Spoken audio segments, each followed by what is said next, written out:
ಸುಧಾಕರ್ ಅವರಿಗೆ, ಕಾಂಗ್ರೆಸ್ ಪಕ್ಷಕ್ಕೆ, ಸತೀಶಣ್ಣ ಜಾರಕಿಹೊಳಿ ಅವರಿಗೆ, ಮುಂದೆ ಸತೀಶಣ್ಣ ಜಾರಕಿಹೊಳಿ ಅವರಿಗೆ, ಮುಂದಿನ ಮುಖ್ಯಮಂತ್ರಿ ಸತೀಶಣ್ಣ ಜಾರಕಿಹೊಳಿ ಅವರಿಗೆ, ಕಿಂಗ್ ಮೇಕರ್ ಸತೀಶಣ್ಣ ಜಾರಕಿಹೊಳಿ ಅವರಿಗೆ, ಕಿಂಗ್ ಮೇಕರ್ ಸತೀಶಣ್ಣ ಜಾರಕಿಹೊಳಿ ಅವರಿಗೆ. ನಮಸ್ಕಾರ ವೀಕ್ಷಕರೇ, ಪಾಯಿಂಟ್ ನ್ಯೂಸ್ಗೆ ಸ್ವಾಗತ. ಏನು ಬೆಳಗಾವಿಯಲ್ಲಿ ದಾವಣಗೆರೆ ಹಾಗೂ ಬಾಗಲಕೋಟೆಯಲ್ಲಿ ಕಾಂಗ್ರೆಸ್ ಅಭ್ಯರ್ಥಿಗಳು ಜಯಬೀರಿದರು ಆಚರಣೆ ಮಾಡ್ತಿದ್ದಾರೆ. ಇದೀಗ ನಮ್ಮ ಜೊತೆ ಮಾತಾಡ್ಲಿಕ್ಕೆ ಈ ಪಕ್ಷದ ಮುಖಂಡರು, ಬನ್ನಿ ಅವ್ರನ್ನೇ ಮಾತಾಡ್ಸೋಣ. ಸರ್, ಕರ್ನಾಟಕದ ಬಾಗಲಕೋಟೆ ಹಾಗೂ ಏನು ದಾವಣಗೆರೆ ಎರಡು ಕ್ಷೇತ್ರದಲ್ಲಿ ಕಾಂಗ್ರೆಸ್ ಅಭ್ಯರ್ಥಿ ಬಂದ್ದಾರೆ, ಏನ್ ಹೇಳ್ತಾರೆ? ದಾವಣಗೆರೆ ಮತ್ತು ಬಾಗಲಕೋಟೆನಲ್ಲಿ ಏನು ನಮ್ಮ ಕಾಂಗ್ರೆಸ್ ಪಕ್ಷದ ಅಭ್ಯರ್ಥಿಗಳು ಇವತ್ತು ವಿಜಯಶಾಲಿಗಳಾಗಿದ್ದಾರೆ.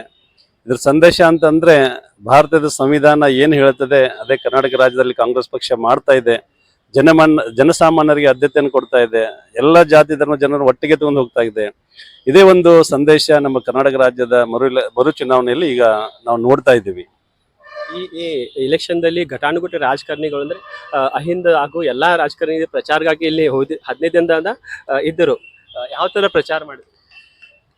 ದಾವಣಗೆರೆ ಇರ್ಬೋದು, ಬಾಗಲಕೋಟೆ ಇರೋದು ನಮ್ಮ ಕರ್ನಾಟಕ ರಾಜ್ಯ ಸರ್ಕಾರದ ಮುಖ್ಯಮಂತ್ರಿಗಳಾದಂಥ ಸನ್ಮಾನ್ಯ ಶ್ರೀ ಸಿದ್ದರಾಮಯ್ಯ ಸಾಹೇಬರು, ಅದೇ ರೀತಿ ಉಪಮುಖ್ಯಮಂತ್ರಿಗಳಾದಂಥ ಡಿ.ಕೆ. ಶಿವಕುಮಾರ್ ಸಾಹೇಬರು ಮತ್ತು ಎಲ್ಲ ಕ್ಯಾಬಿನೆಟ್ ದರ್ಜೆಯ ಎಲ್ಲ ಸಚಿವರು ಕೂಡ ಪ್ರತಿಯೊಂದು ಮತಕ್ಷೇತ್ರಕ್ಕೆ ಹೋಗಿ ತಮ್ಮದೇ ಆದಂಥ ಒಂದು ಧಾಟಿಯಲ್ಲಿ ಪ್ರಚಾರವನ್ನು ಮಾಡಿ ಜನರ ಮನಸ್ಸನ್ನು ಗೆಲ್ಲಲು ಯಶಸ್ವಿಯಾಗಿದ್ದಾರೆ. ಅದೇ ರೀತಿ ವಿಶೇಷವಾಗಿ ಬಾಗಲಕೋಟದ ಒಂದು ಏನು ಮರು ಚುನಾವಣೆಯಲ್ಲಿ ನಮ್ಮ ಬೆಳಗಾವಿ ಜಿಲ್ಲೆ ಉಸ್ತುವಾರಿ ಸಚಿವರಾದ ಸನ್ಮಾನ್ಯ ಶ್ರೀ ಸತೀಶಣ್ಣ ಜಾರಕಿಹೊಳಿ ಅವರು ಸುಮಾರು 2 ತಿಂಗಳುಗಳಿಂದ ಒಂದು ಬಾಗಲಕೋಟೆ ಇಲೆಕ್ಷನ್ ಒಂದು ಮತಕ್ಷೇತ್ರ ಜನರ ನಾರಿ ಮಿಡಿತವನ್ನ ಕಂಡುಹಿಡಿಯುವಲ್ಲಿ ಬಹಳ ಯಶಸ್ವಿಯಾದಂಥ ಪ್ರಯೋಗವನ್ನು ಇವತ್ತು ಮಾಡಿದ್ದಾರೆ. ಯಾಕಂದ್ರೆ ಬಾಗಲಕೋಟೆ ಇತಿಹಾಸದಲ್ಲಿ ಯಾರೇ ಒಬ್ಬ ಅಭ್ಯರ್ಥಿ ಗೆದ್ದರೂ ಕೂಡ 5,000 to 6,000 ರೂಪಾಯಿಗಿಂತ 5,000 to 6,000 ವೋಟಿಂಗ್ ಹೆಚ್ಚಿನ ಒಂದು ಮತಗಳ ಅಂತರ ಬಂದಿದ್ದಿಲ್ಲ. ಇದೇ ಮೊದಲೇ ಬಾರಿ ಸುಮಾರು 22,000 ಮತಗಳ ಅಂತರದಿಂದ ನಮ್ಮ ಬಾಗಲಕೋಟೆಯಲ್ಲಿ ಕಾಂಗ್ರೆಸ್ ಪಕ್ಷದ ಅಭ್ಯರ್ಥಿ ಮೇಟಿ ಸಾಹೇಬರು ಇವತ್ತು ವಿಜಯಶಾಲಿಯಾಗಿದ್ದಾರೆ. ಇದಕ್ಕೆ ಕಾರಣ ಅಂತಂದ್ರೆ ನಮ್ಮ ಬೆಳಗಾವಿ ಜಿಲ್ಲಾ ಸಚಿವರ ಸನ್ಮಾನ್ಯ ಶ್ರೀ ಸತೀಶಣ್ಣ ಜಾರಕಿಹೊಳಿ ಅವರು ಇಡೀ ಜಿಲ್ಲೆಯ ಮುಖಂಡರನ್ನ ತೆಗೆದುಕೊಂಡು ಹೋಗಿ ತಾವು ಯಾವುದೇ ಒಂದು ದೊಡ್ಡ ಮಟ್ಟದ ಸಭೆ ಸಮಾರಂಭದಲ್ಲಿ ಭಾಗವಹಿಸಿದನೆ ಒಂದು ಬೂತ ಮಟ್ಟಗಳಲ್ಲಿ ಜನರ ಒಂದು ನಾರಿ ಮಿಡಿತವನ್ನ, ಜನರ ಕಷ್ಟಗಳಿಗೆ ಸ್ಪಂದನೆ ಕೊಟ್ಟು ಆ ಜನರಿಗೆ ಏನು ಅವಶ್ಯಕತೆಗಳಿದೆ ಆ ಜನರಿಗೆ ಬೇಡಿಕೆಯನ್ನ ತಮ್ಮ ಗಮನದಲ್ಲಿ ಇಟ್ಟುಕೊಂಡು ಒಂದು ಯಶಸ್ವಿ ರೀತಿಯ ಯಾವ ರೀತಿ ಶಿಗ್ಗಾವಿ ಮರು ಚುನಾವಣೆಯಲ್ಲಿ ತಮ್ಮ ಪ್ರಯೋಗವನ್ನು ಹಾಕಿದ್ರು, ಅದೇ ರೀತಿ ಇವತ್ತು ಬಾಗಲಕೋಟೆಯಲ್ಲೂ ಕೂಡ ಇವತ್ತು ತಮ್ಮದೇ ಆದಂಥ ಒಂದು ರಾಜಕೀಯ ಚಾಣಾಕ್ಷತೆಯಿಂದ ಇವತ್ತು ಬಾಗಲಕೋಟೆಯ ಜನತೆಯ ವಿಶ್ವಾಸವನ್ನು ಗೆಲ್ಲಲು ಯಶಸ್ವಿಯಾಗಿ ಅದ್ರ ಜೊತೆಗೂ ಕೂಡ ಕಾಂಗ್ರೆಸ್ ಪಕ್ಷದ ಕೊಟ್ಟಂತ ಪಂಚ ಗ್ಯಾರಂಟಿಗಳು ಕೂಡ ಇವತ್ತು ನಮ್ಮ ಹಳ್ಳಿಯ ಭಾಗದ ಜನರ ಒಂದು ನರನಾಡಿಯಾಗಿದೆ. ಯಾಕಂದ್ರೆ ಆ ಗ್ಯಾರಂಟಿಗಳ ಮೂಲಕ ನಮ್ಮ ಹಳ್ಳಿಗಾಡಿ ಇರ್ಬೋದು, ದೀನ ದಲಿತರಿರ್ಬೋದು, ಕಡು ಬಡವರು ಇರ್ಬೋದು ಮತ್ತು ರೈತರ ಒಂದು ಬಾಳು ಆರ್ಥಿಕವಾಗಿ ಸಬಲತೆಯನ್ನ ಕಾಣ್ತಾ ಇದೆ. ಅದಕ್ಕಾಗಿ ಕಾಂಗ್ರೆಸ್ ಪಕ್ಷ ಒಂದು ಒಳ್ಳೆಯ ಪಂಚ ಗ್ಯಾರಂಟಿ ಕೊಡೋದ್ರ ಮುಖಾಂತರ ಜನರ ಮನಸ್ಸಿನಲ್ಲಿ ಆಳವಾಗಿ ಬೇರೂರಿದೆ ಅನ್ನೋದನ್ನ ನಾವು ಹೇಳ್ಬೋದು. ಪಂಚ ಗ್ಯಾರಂಟಿ ಎಷ್ಟೆಷ್ಟು ಉಪಯೋಗ ಈ ಎಲೆಕ್ಷನ್? ಪಂಚ ಗ್ಯಾರಂಟಿ ಯೋಜನೆ ಏನು ಕಾಂಗ್ರೆಸ್ ಪಕ್ಷ ಸರ್ಕಾರ ಕರ್ನಾಟಕಕ್ಕೆ ಮಾತು ಕೊಟ್ಟಿತ್ತು, ಅದನ್ನ 1ನೇ ದಿವಸದಿಂದ ಏನು ಈಡೇರಿಸಿದೆ. ಹಾಗಾಗಿ ಏನು ಕರ್ನಾಟಕದ ಬಡ ಜನರು ಇದ್ದಾರೆ ಅವ್ರಿಗೆ ಒಂದು ಆಧಾರ ಸ್ತಂಭವಾಗಿ, ಅವರ ಕುಟುಂಬ ನಡೆಸುವ ನಿಟ್ಟಿನಲ್ಲಿ ಆಧಾರ ಸ್ತಂಭವಾಗಿ ಪ್ರತಿಯೊಬ್ಬರಿಗೂ ಸಹ ಮಹಿಳೆಯರಿಗೆ ವಿಶೇಷವಾಗಿ ತಿಂಗಳಿಗೆ 2,000 ಕೊಡುವಂಥ ಒಂದು ಯೋಜನೆ ಇರ್ಬೋದು, ಅಥವಾ ಬಸ್ ಟಿಕೆಟ್ ಫ್ರೀ ಇರುವಂಥ, ಯಾಕಂದರೆ ದುಡಿಲಿಕ್ಕೆ ಕೆಲಸಕ್ಕೆ ಹೋಗುವಂಥ ಮಹಿಳೆಯರಿಗೆ ಅದು ಭಾಳ ಅನುಕೂಲ ಆಗಿದೆ. ಯಾಕಂದರೆ ಅದೇ ದುಡ್ಡನ್ನು ಅವ್ರು ಮತ್ತೆ ಬೇರೆ ತಮ್ಮ ಮನೆ ಮಕ್ಕಳಿಗೆ ಯಾವುದಾದ್ರೂ ಒಂದು ಉಪಯೋಗಕ್ಕೆ ಅದನ್ನು ಉಪಯೋಗಿಸ್ಕೋತಾರೆ. ಹೀಗಾಗಿ ಪ್ರತಿಯೊಂದು ಹಂತದಲ್ಲಿಯೂ ಸಹ ತಮ್ಮ ದಿನನಿತ್ಯದ ಜೀವನಕ್ಕಾಗಿ ಏನು ಕರ್ನಾಟಕ ಸರ್ಕಾರ ಗ್ಯಾರಂಟಿ ಯೋಜನೆ ಕೊಟ್ಟಿದೆ ಅದು ಅವ್ರಿಗೆ ಬಹಳ ಉಪಯೋಗ ಆಗ್ತಾ ಇದೆ. ಹಾಗಾಗಿ ಅದು ಅವ್ರ ಜೀವನದಲ್ಲಿ ಹಾಸುಹೋಕ್ಕಾಗಿದೆ. ಹಾಗಾಗಿ ಇಂಥ ಒಳ್ಳೆಯ ಕಾರ್ಯಕ್ರಮವನ್ನು ಕೊಟ್ಟಿದ್ದಕ್ಕಾಗಿ ಅವರು ಈ ಸರ್ತಿ ನಮ್ಮ ಕಾಂಗ್ರೆಸ್ ಪಕ್ಷದ ಏನು ಸರ್ಕಾರ ಇದೆ ಅವರಿಗೆ ನಮ್ಮ ಕಾಂಗ್ರೆಸ್ ಪಕ್ಷಕ್ಕೆ ಆಶೀರ್ವಾದವನ್ನು ಮಾಡಿದ್ದಾರೆ. ಮುಖ್ಯಮಂತ್ರಿಗಳು ಕೂಡ ಇಲ್ಲಿ ವಿಶೇಷ ಒಂದು ಏನಂತಾರೆ ಸರ್ಚ್ ಮಾಡ್ತಿದ್ರು ನಮ್ಮ ಅಭ್ಯರ್ಥಿ. ಇಲ್ಲ, ಯಾಕಂದ್ರೆ ಅವರಿಗೆ ವಿಶ್ವಾಸ ಇತ್ತು ಮುಖ್ಯಮಂತ್ರಿಗಳಿಗೆ. ಯಾಕಂದ್ರೆ ಇಂಥ ಒಂದು ಒಳ್ಳೆಯ ಯೋಜನೆಗಳನ್ನ ಜನತೆ ಕೊಟ್ಟಾಗ ಜನರ ಕೈ ಹಿಡಿತಾರೆ ಅನ್ನೋ ಒಂದು ವಿಶ್ವಾಸ ಅವರಿಗಿತ್ತು. ಅದೇ ರೀತಿ ಏನು ಗ್ಯಾರಂಟಿ ಯೋಜನೆಗಳ ನಮ್ಮ ಕಮಿಟಿಗಳಿದಾವೆ ಅವರು ಸಹ ಪ್ರತಿಯೊಂದು ಮನೆಗೆ ಹೋಗಿ ಜನರಿಗೆ ಭೇಟಿಯಾಗಿ ತಮಗೆ ಯಾವ ರೀತಿಯ ಯೋಜನೆಗಳು ಯಾವ್ಯಾವ ಬರ್ತಾ ಇದ್ದಾವೆ, ಏನಾದರೂ ತೊಂದರೆ ಆಗ್ತಾ ಇದೆಯಾ ಅಥವಾ ಮುಂದೆ ಏನಾದರೂ ಮತ್ತೆ ಬೇಕಾಗಿದೆ ಅನ್ನೋದ್ರ ಬಗ್ಗೆ ಜನರೊಂದಿಗೆ ಚರ್ಚೆ ಮಾಡಿ ಮನೆ ಹೋಗಿ ಜನರ ವಿಶ್ವಾಸ ಗಳಿಸುವಲ್ಲಿ ನಮ್ಮ ಪಕ್ಷದ ಕಾರ್ಯಕರ್ತರು ಯಶಸ್ವಿ ಆದರು. ಹಾಗಾಗಿ ಜನರು ಪಕ್ಷದ ಬೆನ್ನಿಗೆ ನಿಂತ್ಕೊಂಡ್ರು. ಅಹಿಂದ ನಾಯಕ ಸತೀಶ್ ಜಾರಕಿಹೊಳಿ ಕೂಡ ಈ ಮೊದಲನೇ ಸರ್ವೆ ಮಾಡಿದ್ರು ಇದಷ್ಟು ನಮ್ಮ ಈ ಏನು ಕ್ಯಾಂಡಿಡೇಟ್ ಬರ್ತಾರಂತ. ನಿಜವಾಗ್ಲೂ ಮೊದಲೇ ಸುಮಾರು 2-3 ತಿಂಗಳಿಂದ ನಮ್ಮ ಬೆಳಗಾವಿ ಜಿಲ್ಲಾ ಉಸ್ತುವಾರಿ ಸಚಿವರಾದ ಸನ್ಮಾನ್ಯ ಸತೀಶ್ ಜಾರಕಿಹೊಳಿ ಅವರು ಬಾಗಲಕೋಟದ ಜನತೆಯ ನಾಡು ಮಿಡಿತವನ್ನ ಸರ್ವೆ ಮಾಡಿ ತಮ್ಮದೇ ಆದಂಥ ಸುಮಾರು 400 ಪಡೆ ಕಾರ್ಯಕರ್ತರನ್ನ ಕಳಿಸಿ ಪ್ರತಿಯೊಂದು ಬೂತ್ ಮಟ್ಟಿಗೆ ಮನೆ ಮನೆಗೆ ತೆರಳಿ ಜನರ ಒಂದು ಏನು ವಿಚಾರಗಳಿವೆ ಅನ್ನೋದನ್ನ ತಮ್ಮ ಗಮನದಲ್ಲಿಟ್ಕೊಂಡು ರಾಜ್ಯ ಸರ್ಕಾರ ಕೂಡ ಅವರ ಮೇಲೆ ಹೆಚ್ಚಿನ ಜವಾಬ್ದಾರಿಯನ್ನು ಕೊಟ್ಟು ನಮ್ಮ CM ಸಾಹೇಬರದು DCM ಸಾಹೇಬರದು ಸನ್ಮಾನ್ಯ ಸತೀಶನ ಜಾರಕಿಹೊಳಿಗೆ ಹೆಚ್ಚಿನ ಜವಾಬ್ದಾರಿ ಕೊಟ್ಟು ಬಾಗಲಕೋಟೆಯ ಜಿಲ್ಲೆ ಉಸ್ತುವಾರಿಯನ್ನು ಕೊಟ್ಟಿದ್ರು. ಅದೇ ರೀತಿ ಪಕ್ಷದ ಎಲ್ಲಾ ಮುಖಂಡರು ಕೂಡ ತಮ್ಮದೇ ಆದಂಥ ಕೊಡುಗೆಗಳನ್ನು ಕೊಟ್ಟರು.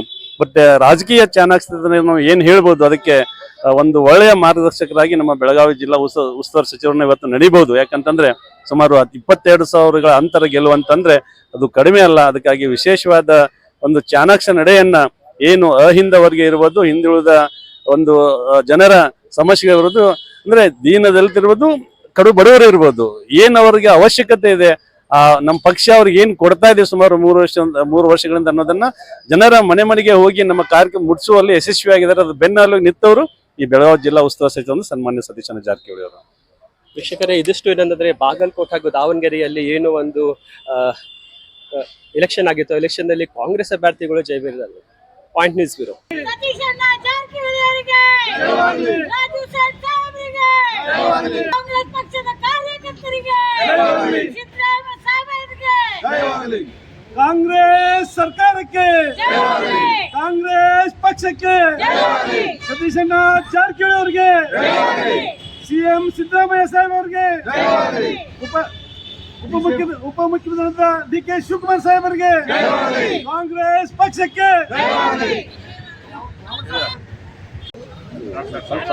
ಮಂಜು ಕಡೆ ಸರ್.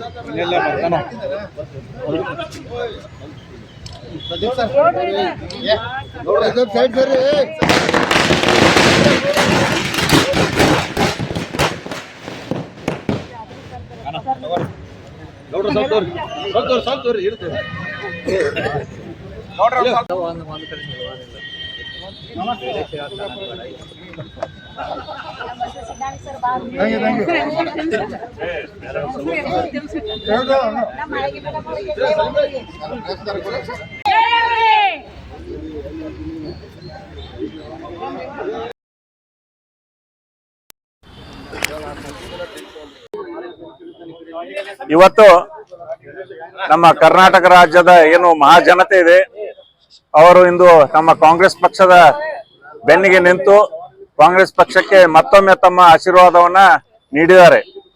ಯಾಕಂದ್ರೆ ಏನು ಕಾಂಗ್ರೆಸ್ ಪಕ್ಷ ಕಳೆದ 3 ವರ್ಷಗಳಿಂದ ಆಡಳಿತವನ್ನ, ಸ್ವಚ್ಛವಾದ ಆಡಳಿತವನ್ನ ಕೊಡ್ತಾ ಇದೆ. ಸನ್ಮಾನ್ಯ ಸಿದ್ದರಾಮಯ್ಯ ಸಾಹೇಬರ ನೇತೃತ್ವದಲ್ಲಿ, ಮುಖ್ಯಮಂತ್ರಿಗಳಾದಂತ ಸಿದ್ದರಾಮಯ್ಯ ಸಾಹೇಬರ ನೇತೃತ್ವದಲ್ಲಿ, ಅದೇ ರೀತಿ ಉಪಮುಖ್ಯಮಂತ್ರಿಗಳಂತ ನಮ್ಮ KPC ಅಧ್ಯಕ್ಷರಾದಂತ ಸನ್ಮಾನ್ಯ DK ಶಿವಕುಮಾರ್ ಸಾಹೇಬರ ನೇತೃತ್ವದಲ್ಲಿ, ಹಾಗೂ ನಮ್ಮ ಬೆಳಗಾವಿ ಜಿಲ್ಲಾ ಉಸ್ತುವಾರಿ ಸಚಿವರು ಹಾಗೂ ಏನು ಬಾಗಲಕೋಟೆ ಉಸ್ತುವಾರಿಯನ್ನು ವಹಿಸಿಕೊಂಡಿದ್ರು ಸನ್ಮಾನ್ಯ ಸತೀಶಣ್ಣ ಜಾರಕಿಹೊಳಿ ಅವರ ನೇತೃತ್ವದಲ್ಲಿ ಹಾಗೂ ನಮ್ಮ ಮಹಿಳಾ ಮತ್ತು ಮಕ್ಕಳ ಕಲ್ಯಾಣಾಭಿವೃದ್ಧಿ ಸಚಿವರಾದಂತಹ ಶ್ರೀಮತಿ ಲಕ್ಷ್ಮೀ ಹೆಬ್ಬಾಳ್ಕರ್ ಅವರು ಏನು ದಾವಣಗೆರೆಯ ಇದನ್ನು ವಹಿಸಿಕೊಂಡಿದ್ರು, ಅವರೆಲ್ಲರೂ ಸಹ ಈ ತಮ್ಮ ವಹಿಸಿಕೊಟ್ಟಂತ ಜವಾಬ್ದಾರಿಯನ್ನ ಅತ್ಯಂತ ಅಚ್ಚುಕಟ್ಟಾಗಿ ವಹಿಸಿಕೊಂಡು ಏನು ಪಕ್ಷದ ತತ್ವ ಸಿದ್ಧಾಂತ ಹಾಗೂ ಯೋಜನೆಗಳು ಏನು ಕಾರ್ಯಗತಗೊಳಿಸಿದ್ದಾರೆ, ಅದೇ ರೀತಿ ಏನು ಗ್ಯಾರಂಟಿಯನ್ನ, ಪಂಚ ಗ್ಯಾರಂಟಿಯನ್ನ ಕಾಂಗ್ರೆಸ್ ಪಕ್ಷ ಕೊಟ್ಟಿತ್ತು, ಅದೆಲ್ಲದಕ್ಕೂ ನಮ್ಮ ಕರ್ನಾಟಕದ ಜನತೆ ಇಂಥ ಒಳ್ಳೆಯ ಒಂದು ಯೋಜನೆಗಳನ್ನು ಕೊಟ್ಟಿದ್ದಕ್ಕಾಗಿ ಕಾಂಗ್ರೆಸ್ ಪಕ್ಷದ ಬೆನ್ನಿಗೆ ಆಶೀರ್ವಾದವನ್ನು ಮಾಡಿದ್ದಾರೆ ಮತ್ತೊಮ್ಮೆ.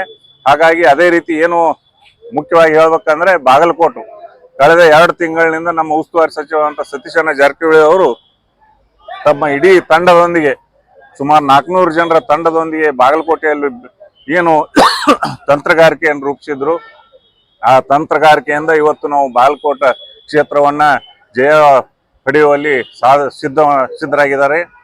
ಅದೇ ರೀತಿ ಕರ್ನಾಟಕ ಜನತೆ ಇನ್ನು ಮುಂದಿನ ಚುನಾವಣೆಗೂ ಸಹ 2028ರ ಚುನಾವಣೆಗೂ ಸಹ ನಾವು ನಿಮ್ಮೊಂದಿಗಿದ್ದೇವೆ, ಒಳ್ಳೆಯ ಒಂದು ಸರ್ಕಾರವನ್ನು ಕೊಡ್ತಾ ಇದ್ದೀರಿ ಅನ್ನೋ ಒಂದು ಭಾವನೆಯೊಂದಿಗೆ ನಮಗೆ ಮತ ಚಲಾಯಿಸಿ ಈ ಬಹುಮತವನ್ನು ಕೊಟ್ಟಿದ್ದಾರೆ. ಹಾಗಾಗಿ ನಾವು ಅವರಿಗೂ ಸಹ ಕೃತಜ್ಞತೆಗಳನ್ನು ಈ ಸಂದರ್ಭದಲ್ಲಿ ಸಲ್ಲಿಸಬಯಸ್ತೇವೆ.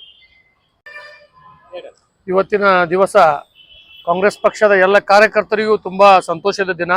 ಯಾಕಂದ್ರೆ ಇವತ್ತು ಕರ್ನಾಟಕದಲ್ಲಿ ನಡೆದಂಥ 2 ಬೈ ಎಲೆಕ್ಷನ್ ಚುನಾವಣೆಗಳಲ್ಲಿ ಒಂದು ಉತ್ತಮ ಮೆಜಾರಿಟಿ ಒಂದಿಗೆ ನಾವು ಈ ಚುನಾವಣೆಗಳನ್ನು ಗೆದ್ದಿದ್ದೇವೆ. ಇದು ಬರೀ ಕಾರ್ಯಕರ್ತರ ಪ್ರಯತ್ನ ಅನ್ನೋದಕ್ಕಿಂತ ಏನು ಜನರ ಪಕ್ಷದ ಪ್ರತಿ ಇರುವಂಥ ಒಂದು ಅಭಿಮಾನ ಪ್ರೀತಿಯನ್ನು ತೋರಿಸ್ತದೆ. ಯಾಕಂದರೆ ಕಾಂಗ್ರೆಸ್ ಪಕ್ಷ ಕರ್ನಾಟಕದಲ್ಲಿ ಕೊಟ್ಟಂಥ ಯೋಜನೆಗಳು, ಗ್ಯಾರಂಟಿ ಯೋಜನೆಗಳು ಅನ್ಬೋದು, ಹಾಗೂ ನಮ್ಮ ಸರ್ಕಾರದ ಕಾರ್ಯವೈಖರಿಯನ್ನು ಜನರು ತುಂಬ ಪ್ರೀತಿಯಿಂದ ಆಧಾರದಿಂದ ಆಲಂಗಿಸಿ ಮತದಾನ ಮಾಡಿ ನಮ್ಮ ಎರಡೂ ಅಭ್ಯರ್ಥಿಗಳನ್ನ ಆರಿಸಿ ತಂದಿದ್ದಾರೆ. ಇದಲ್ಲದೆ ಈ ಕ್ರೆಡಿಟು ನಮ್ಮ ರಾಜ್ಯದ ಮುಖ್ಯಮಂತ್ರಿಗಳಾದಂಥ ಸನ್ಮಾನ್ಯ ಸಿದ್ದರಾಮಯ್ಯ ಸಾಹೇಬರು ಹಾಗೂ ಉಪ ಮುಖ್ಯಮಂತ್ರಿಗಳಾದಂಥ ಡಿ.ಕೆ. ಶಿವಕುಮಾರ್ ಸಾಹೇಬರು ಹಾಗೂ ನಮ್ಮ ಜಿಲ್ಲಾ ಉಸ್ತುವಾರಿ ಮಂತ್ರಿಗಳಾದಂಥ ಸತೀಶಣ್ಣ ಜಾರಕಿಹೊಳಿ ಅವರಿಗೆ ಸೇರ್ತದೆ. ಅದರ ಜೊತೆಗೆ 2028ರಲ್ಲಿ ಆಗುವ ಚುನಾವಣೆ ದಿಕ್ಸೂಚಿ ಅಂತ ನಾವೆಲ್ಲ ಭಾವಿಸ್ತೇವೆ. ಮುಂದೆ ಸಹಿತ 2028ರಲ್ಲಿ ಕರ್ನಾಟಕದಲ್ಲಿ ಕಾಂಗ್ರೆಸ್ ಪಕ್ಷ ಅತಿ ಬಹುಮತದಿಂದ ಆರಿಸಿ ಬರ್ತದೆ. ಯಾಕಂದ್ರೆ ನಮ್ಮ ಯೋಜನೆಗಳು ಜನಪರವಾದಂತ ಕಾಳಜಿನಿಟ್ಟುವಂತ ಯೋಜನೆಗಳಿದ್ದಾವೆ. ಬಡವರ ಪರ, ದೀನ ದಲಿತರ ಪರ, ಹಿಂದುಳಿದ ವರ್ಗದವರ ಪರವಂತ ಯೋಜನೆಗಳನ್ನು ಕಾಂಗ್ರೆಸ್ ಪಕ್ಷ ಕೊಟ್ಟಿದೆ. ಆ ಯೋಜನೆ ಜನರ ಮನಸ್ಸಿನಲ್ಲಿ ಸಂತೃಪ್ತಿಯನ್ನು ತಂದಿದೆ. ಬರುವಂತ ಎಲ್ಲ ಚುನಾವಣೆಗಳನ್ನು ಕಾಂಗ್ರೆಸ್ ಪಕ್ಷ ಕರ್ನಾಟಕದ ಗೆಲ್ತದಂತ ಹೇಳ್ತಾ ನನ್ನ ಮಾತಿಗೆ ವಿರಾಮ ಹೇಳ್ತೇನೆ. ನಮಸ್ಕಾರ. ನಾನು ರಾಜಾ ಸಲೀಂ ಕಾಶಿಂನವರಂತ ಜಿಲ್ಲಾ ಕಾಂಗ್ರೆಸ್ ಪ್ರಚಾರ ಸಮಿತಿ ಅಧ್ಯಕ್ಷ.